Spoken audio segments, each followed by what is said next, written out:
नमस्कार और स्वागत आप सबका बहुत बहुत। मुझे याद है वो 2019-2020 का जो कोविड का दौर था, वो दौर याद है मुझे। और पिछले दिनों हमने इसका जिक्र भी किया था कि किस तरह से जो एक एक्टिव जो हेल्थ मिनिस्टर है वो किस तरह से लोगों की मदद कर सकता है।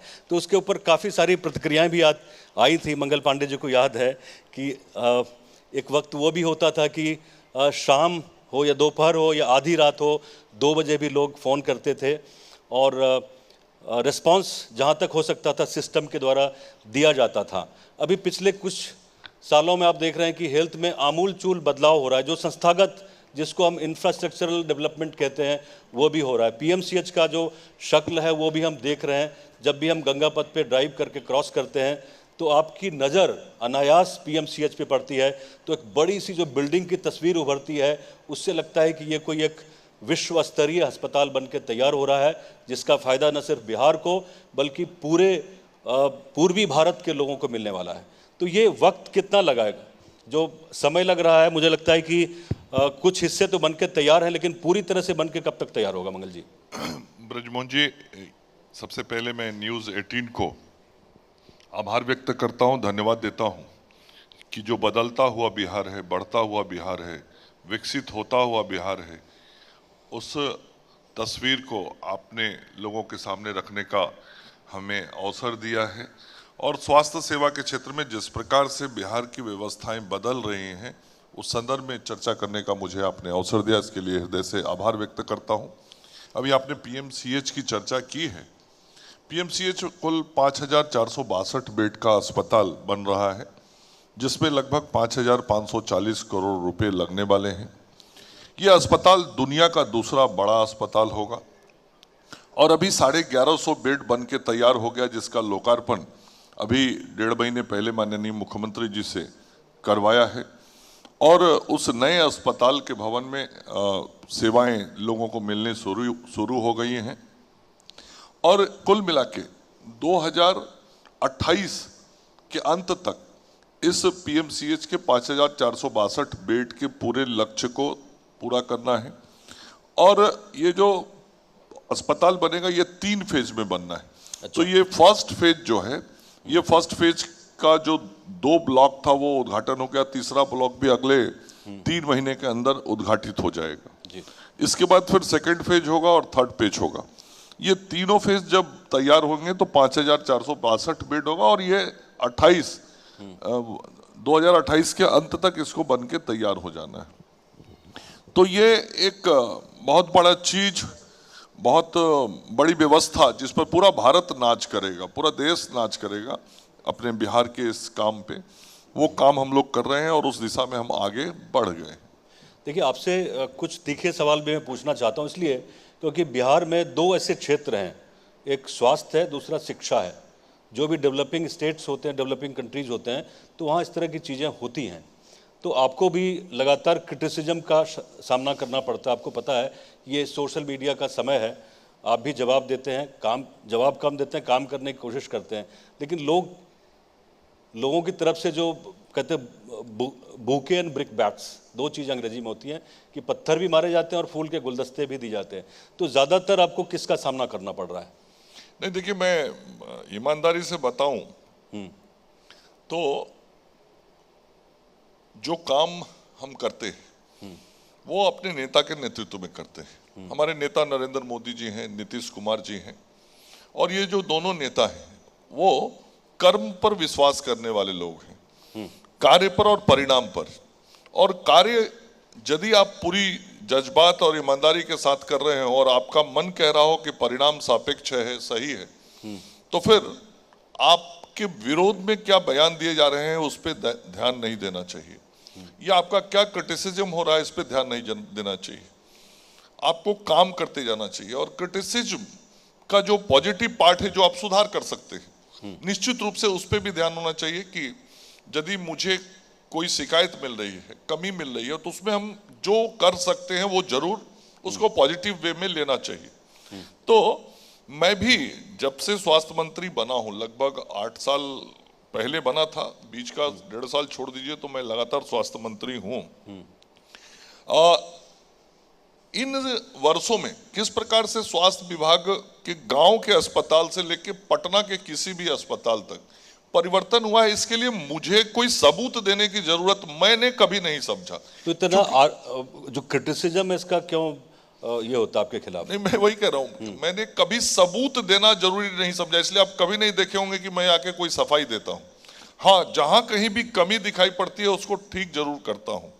और मैंने स्वयं, मैं गांव-गांव घूमता हूं, प्रखंडों में जाता हूं, अस्पतालों को देखता हूं, और जिन व्यवस्थाओं को हमने बदला है, मेरी अनुभूति होती है कि हमने व्यवस्थाओं को ठीक किया है। लेकिन ये एक ऐसा क्षेत्र है जिस क्षेत्र में आप 1000 अच्छे काम करते हैं तो उस 1000 अच्छे कार्यों की चर्चा कम होती है, लेकिन एक गलती कहीं होती है तो नेचुरल है, कहीं भी कोई गलती होती है तो उसकी चर्चा ज्यादा होती है। कहीं कोई खामी दिखाई पड़ती है तो उसकी चर्चा ज्यादा होती है। और हेल्थ का सेक्टर जो है वो बिल्कुल आम लोगों से जुड़ा हुआ है, हर व्यक्ति से जुड़ा है, और ये जान माल से जुड़ा हुआ विषय है। इसलिए व्यक्ति के जीवन के संदर्भ में कहीं कोई सेवा में कठिनाई आती है तो तुरंत उसके संदर्भ में प्रतिक्रियाएं आती हैं। और मैं मानता हूं कि ये काम ही ऐसा है कि इस काम में जितने अच्छे होंगे वो सब ईश्वर के नाम पे, और जो काम गड़बड़ हुआ वो विभाग के नाम पे, और फिर विभाग का काम है उन चीजों को ठीक करना।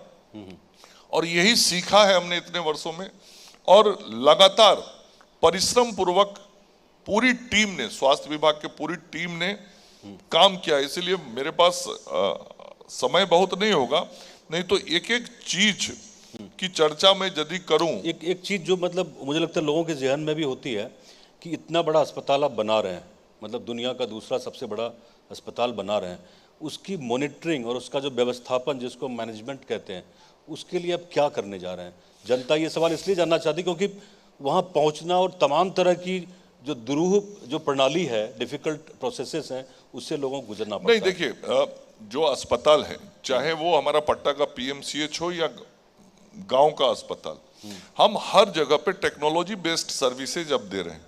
आपको मालूम ही होगा, अभी पूरे देश में बिहार डिजिटली लोगों को ओपीडी में पंजीकरण करने में पूरे देश में नंबर 1 पे गया है। 3 करोड़ से अधिक रोगियों का हम लोगों ने ओपीडी में जो technology based registration electronic system लाया है, उसमें बिहार में पूरे देश में बिहार टॉप किया है। और इसी तरीके से चाहे वो पीएमसीएच हो या गांव का अस्पताल, लोगों को स्वास्थ्य सुविधाएं और व्यवस्थाएं सहजता के साथ, सुलभता के साथ और पारदर्शिता के साथ मिले, इसका प्रयास हमारा जरूर होता है। पीएमसीएच जिस बड़े स्वरूप की ओर आगे बढ़ रहा है, निश्चित रूप से इसकी व्यवस्थाओं को और बेहतर करने की जरूरत है। ट्रांसपेरेंसी हम लोग धीरे धीरे ला रहे हैं। आपने देखा होगा, एक चूक हुई, गलती हुई, और उससे हम लोगों ने सीखा व्यवस्थाओं को और ठीक करने के लिए। और पूरे राज्य के अंदर किस प्रकार से इमरजेंसी का एसओपी हो, पूरा एक नया एसओपी अभी हम लोगों ने इमरजेंसी के लिए सभी अस्पतालों के लिए बनाया, ताकि यदि एक चूक जो हुई, जो गलती हुई, उसके संदर्भ में जो पूरा विभाग के अधिकारियों ने जांच किया और जो निकल के आया कि हमको जो इमरजेंसी के अंदर सर्विसेज देते हैं उसके कुछ निश्चित नियम, कायदे, कानून होने चाहिए। आज लगता है कि थोड़ा लोगों को जो एसओपी है, तो मानव बल जो को ग्रामीण स्तर पे जो एपीएचसी है, पीएचसी है, उसकी स्थिति को थोड़ा बेहतर बनाने के लिए, उसमें जो लोग काम करते हैं उनकी संख्या बढ़ाने के लिए, उसके लिए कोई खास योजना है आपकी? पूरी तरीके से देखिए, 2 चीज होता है अस्पताल के अंदर। एक तो वो आधारभूत संरचना बढ़िया हो। आधारभूत संरचना मतलब हॉस्पिटल का भवन बढ़िया हो, उसमें उपकरण बढ़िया हो, उसमें चिकित्सकों के बैठने की व्यवस्था अच्छी हो, मरीजों की व्यवस्था अच्छी हो, बेड अच्छा हो, जो मरीज के परिजन है उनके लिए वेटिंग एरिया में चेयर लगा हुआ हो, साफ सफाई हो। एक व्यवस्था ये होती है। दूसरा व्यवस्था होता है जो इक्विपमेंट्स, इंस्ट्रूमेंट्स होते हैं, लैब टेस्ट होता है, पैथोलॉजी टेस्ट होता है, ये ट्रीटमेंट हो, ये व्यवस्था अच्छी हो। तीसरी व्यवस्था होती है कि दवाइयां मुफ्त में मिले, फार्मेसी का सिस्टम ठीक हो, ये व्यवस्था होती है। इन तीनों चीजों पे जब आप ध्यान देंगे, तो मैंने आपको बताया फार्मेसी में बिहार 8 महीने से नंबर 1 पे। आज मैं आपको कह सकता हूं कि लगभग हमारे यहाँ 1400 एपीएससी फंक्शनल है। आज वो सभी एपीएससी का इंफ्रास्ट्रक्चर बहुत बढ़िया हो गया। जो पीएचसी पहले होता था वो अब सीएचसी हो गया। मतलब जो प्राइमरी हेल्थ सेंटर जिसको बोलते थे वो सामुदायिक स्वास्थ्य केंद्र हो गया, कम्युनिटी हेल्थ सेंटर हो गया, और वो अब 30 बेड के हो गए। और बिहार में लगभग 450 ब्लॉक में सीएससी अब 30-30 बेड का बन गया। अब आप सीएससी पे जाएंगे तो इंफ्रास्ट्रक्चर देखेंगे, लिफ्ट लगा हुआ हॉस्पिटल ब्लॉक में होता है, और वहां व्यवस्थाएं बहुत अच्छी हो गई हैं। चिकित्सकों की उपलब्धता लगातार बढ़ाई जा रही है, और जो हमारे पैरामेडिकल स्टाफ है, जो मैंने कहा कि जिसकी कमी है, वो रिक्तियां हो रही हैं। तो आधारभूत संरचनाएं ठीक हुई हैं, दवाइयां पर्याप्त हो गई हैं। अब कहीं गांव में मैं जाता हूं तो कोई नहीं कहता मंत्री जी दवाई थोड़ा भिजवा दीजिए। अब जो लोग आपको शिकायतें क्या चीज की मिलती हैं? मुझसे जो लोग बात कहते हैं वो यही कहते हैं, मंत्री जी थोड़ा चिकित्सक को और अस्पताल में ला दीजिए, बढ़ाइए, थोड़ा नर्सेज ला दीजिए। ये बातें मेरे सामने आती है। और जैसा मैंने कहा, इसीलिए तो 7400 नर्सों की नियुक्ति एक साथ की हमने।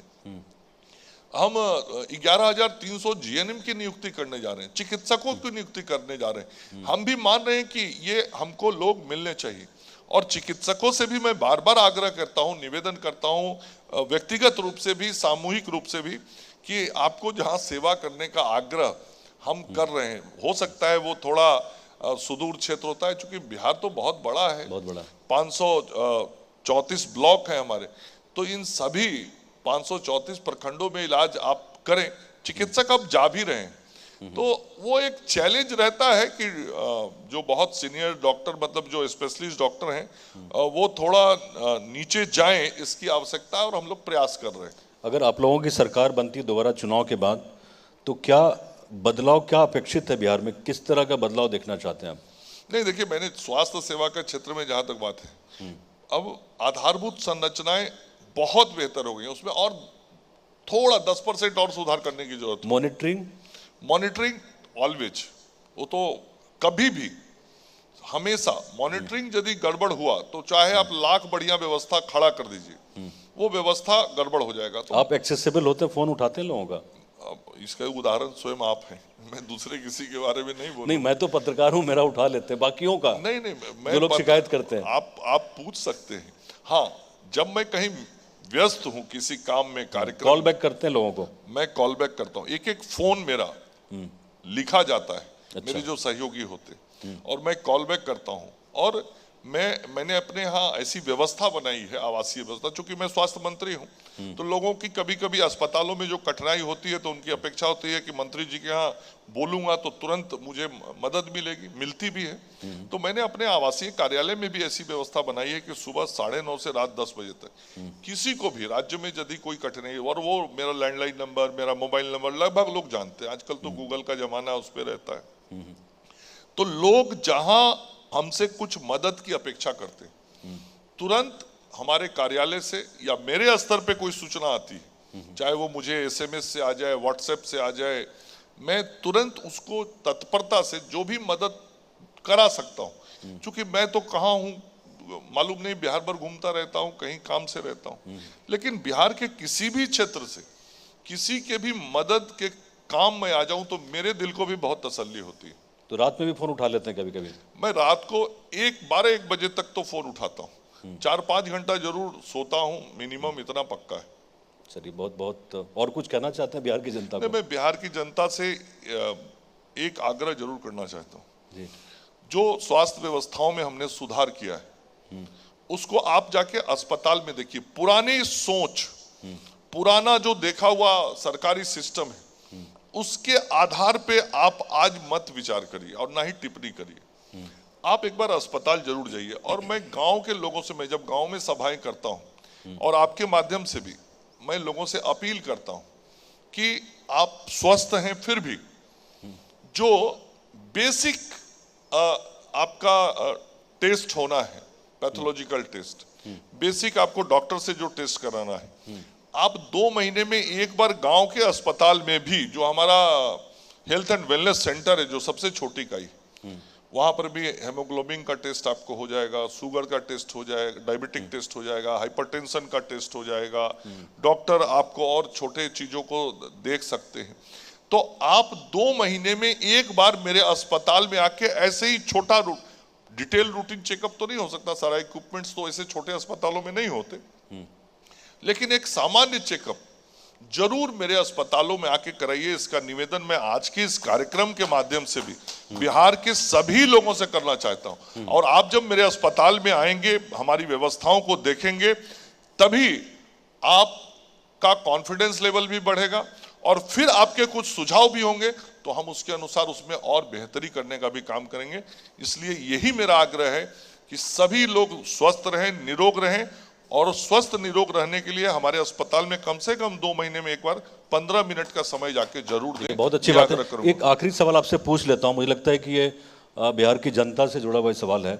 आयुष्मान कार्ड के मामले में आप लोगों ने रिकॉर्ड बनाया बिहार में, एक दिन में मैक्सिमम कार्ड्स आप लोगों ने बनाए, तो क्या जिलों में और जो PMCH बाकी जो अस्पताल है बिहार के प्राइवेट भी उसमें शामिल हैं ऑफकोर्स, तो वो लोग क्या उसको इम्प्लीमेंट कर रहे हैं ठीक से? देखिए, बिहार में आज 577 अस्पताल प्राइवेट सेक्टर के हैं जो इम्पैनल्ड हैं और 576 गवर्नमेंट सेक्टर के, और ये दोनों को जोड़ दीजिएगा तो 1153 अस्पताल है जो आयुष्मान भारत योजना के तहत इम्पैनल्ड है। इसकी एक विशेष बात यह है कि जो लोगों को इलाज कराना है बिहार में तो करा ही सकते हैं, लेकिन जो आयुष्मान भारत का लाभार्थी है, जो कार्ड होल्डर है, वो देश के किसी भी अस्पताल जो इम्पैनल्ड है वो जाके इलाज करा सकता है, चाहे वो दिल्ली का मेदांता अस्पताल भी है, वो इम्पैनल्ड है।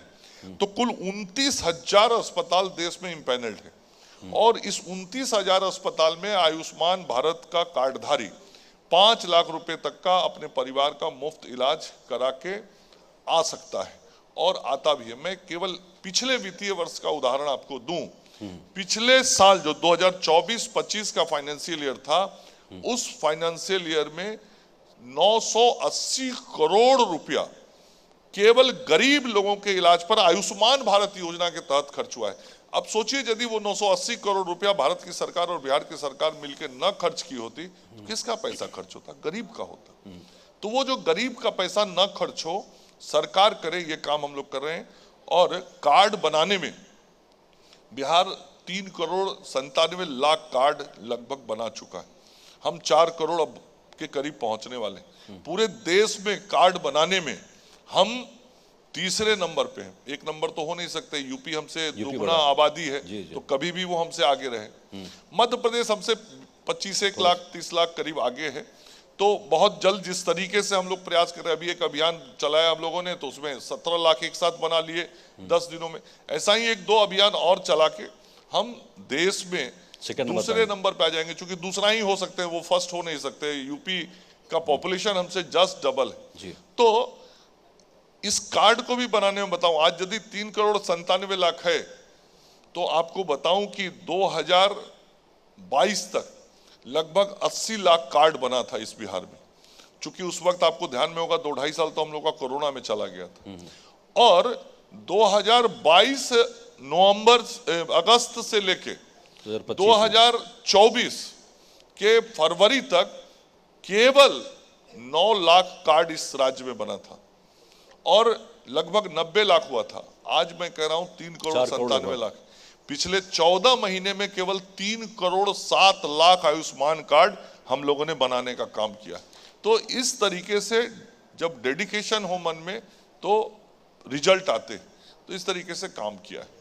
चलिए, बहुत बहुत आपका शुक्रिया, आपने व्यस्तम समय में से हमारे लिए वक्त निकाला और यहाँ आरोग्यम में आप आए। आरोग्यम एक कदम सेहत की ओर, तो मुझे लगता है कि सेहत एक बहुत ही इंपॉर्टेंट सेक्टर है बिहार के लिए, और बहुत काम हो रहा है, लेकिन अब बहुत कुछ करने की जरूरत है। आपका बहुत बहुत शुक्रिया मंगल पांडे जी। बहुत बहुत धन्यवाद ब्रिजमोहन जी।